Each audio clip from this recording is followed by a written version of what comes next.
The fifth book of Moses, Deuteronomy chapter 13. If there arises among you a prophet or a dreamer of dreams, and he gives you a sign or a wonder, and the sign or the wonder comes to pass, of which he spoke to you, saying, Let us go after other gods, which you have not known, and let us serve them. You shall not listen to the words of that prophet or that dreamer of dreams. For the Lord your God is testing you to know whether you love the Lord your God with all of your heart and with all your soul. You shall walk after the Lord your God and fear him, and keep his commandments and obey his voice. You shall serve him and hold fast to him. But that prophet or that dreamer or dream shall be put to death, because he has spoken in order to turn you away from the Lord your God, who brought you out of the land of Egypt and redeemed you from the house of bondage, to entice you from the way in which the Lord your God commanded you to walk. So you shall put away the evil from your midst. If your brother, the son of your mother, your son or your daughter, the wife of your bosom or your friend, who is as your own soul, secretly entices you, saying, Let us go and serve other gods, which you have not known, neither nor your fathers, of the gods of the people which are all around you, near to you or far off from you, from one end of the earth to the other end of the earth. You shall not consent to him or listen to him, nor shall your eye pity him, nor shall you spare him or conceal him, but you shall surely kill him. Your hand shall be first against him to put him to death, and afterward the hand of all the people. And you shall stone him with stones until he dies, because he sought to entice you away from the Lord your God, who brought you out of the land of Egypt from the house of bondage. So all Israel shall hear and fear, and not again do such wickedness as this among you. If you hear someone in no one of your cities, which the Lord your God gives you to dwell in, saying, Corrupt men have gone out from among you and entice the inhabitants of their cities, saying, Let us go and serve other gods, which you have not known.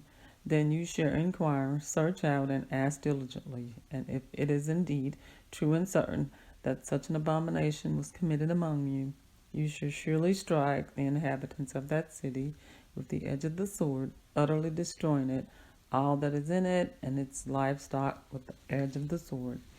And you shall gather all its plunder into the middle of the street, and completely burn with fire the city and all its plunder for the Lord your God. It shall be a heap forever. It shall not be built again. So none of the accursed things shall remain in your hand, that the Lord may turn from the fierceness of his anger and show you mercy. Have compassion on you and multiply you, just as he swore to your fathers. Because you have listened to the voice of the Lord your God to keep all his commandments, which I command you today, to do what is right in the eyes of the Lord your God. Chapter 14. You are the children of the Lord your God. You shall not cut yourselves, nor shave the front of your head for the dead. For you are a holy people to the Lord your God, and the Lord has chosen you to be a people for himself, a special treasure above all the people who are on the face of the earth. You shall not eat any detestable thing. These are the animals which you may eat: the ox, the sheep, the goat, the deer, the gazelle, the roe, deer, the wild goat, the mountain goat, the antelope, and the mountain sheep. And you may eat every animal with cloven hooves, having the hoof split into two parts, and that chews the cud among the animals. Nevertheless, of those that chew the cud or have cloven hooves, you shall not eat, such as these: the camel, the hare, and the rock hyrax. For they chew the cud, but they do not have cloven hooves. They are unclean for you. Also, the swan is unclean for you, because it had cloven hooves, yet does not chew the cud. You shall not eat their flesh or touch their dead carcasses. These you may eat of all that are in the waters. You may eat all that have fins and scales. And whatever does not have fins and scales, you shall not eat It is unclean for you. All clean birds you may eat, but these you shall not eat: the eagle, the vulture, and the buzzard, the red kite, the falcon, and the kite after their kinds, every raven after its kind, the ostrich, the short-eared oriole, the seagull, and the hawk after their kinds, the little oar, the screech owl, the white owl, the jackdaw, the carrion, vulture, the fisher owl, the stork, a heron after its kind, and the hoopoe and the bat. Also, every creeping thing that flies is unclean for you; they shall not be eaten. You may eat all clean birds.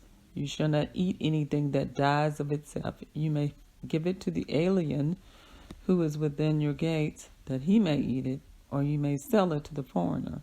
For you are a holy people to the Lord your God. You shall not boil a young goat in its mother's milk. You shall not truly tithe all the increase of your grain that the field produces year by year. And you shall eat before the Lord your God in the place where he chooses to make his name abide the tithe of your grain, and your new wine, and your oil of the firstborn, or your herds, or your flocks, that you may learn to fear the Lord your God always.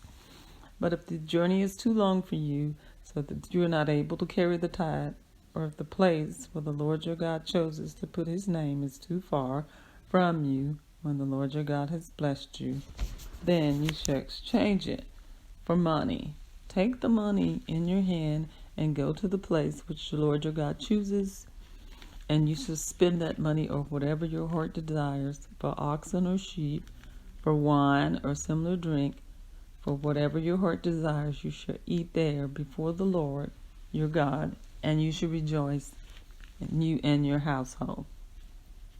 You shall not forsake the Levite who is within your gates, for he has no part nor inheritance with you. And at the end of every 3rd year you shall bring out the tithe of your produce of that year, and store it up within your gates. And the Levite, because he has no portion nor inheritance with you, and the stranger, and the fatherless, and the widow, who are within your gates, may come and eat and be satisfied, and that the Lord your God may bless you and all the work of your hand which you do. Chapter 15. And at the end of every 7 years you shall grant a release of debts. And this is the form of the release. Every creditor who has lent anything to his neighbor shall release it. He shall not require it of his neighbor or his brother, because it is called the Lord's release. Of a foreigner you may require it, but you shall give up your claim to what is owed by your brother, except when there may be no poor among you, for the Lord will greatly bless you in the land which the Lord your God is giving you to possess as an inheritance. Only if you carefully obey the voice of the Lord your God, to observe with care all these commandments which I command you today. For the Lord your God will bless you just as he promised you. You shall lend to many nations, but you shall not borrow. You shall reign over many nations, but they shall not reign over you. If there is among you a poor man or your brethren within any of the gates in your land which the Lord your God is giving you, you shall not harden your heart, nor shut your hand from your poor brother, but you shall open your hand wide to him and willingly lend him sufficient for his need, whatever he needs. Beware, lest there be a wicked thought in your heart, saying, the 7th year and the year of release is at hand, and your eye be evil against your poor brother, and you give him nothing, and he cry out to the Lord against you, and it becomes sin among you. You shall surely give to him, and your heart shall not be grieved when you give to him, because for this thing the Lord your God will bless you in all of your works, and all to which you put your hand. For the poor will never cease from the land. Therefore I command you, saying, you shall open your hand wide to your brother, and to your poor and your needy in your land. If your brother, a Hebrew man or a Hebrew woman, is sold to you and serves you 6 years, then in the 7th year you shall let him go free from you. And when you send him away free from you, you shall not let him go away empty-handed. You shall supply him liberally from your flock, from your threshing floor, and from your winepress, from what the Lord has blessed you with, and you shall give to him. You shall remember that you were a slave in the land of Egypt, and that the Lord your God redeemed you therefore, and I command you this today. And if it happens that he says to you, I will not go away from you, because he loves you and your house, since he prospers with you, then you shall take an awl and thrust it through his ear to the door, and he shall be your servant forever. Also to your female servant you shall do likewise.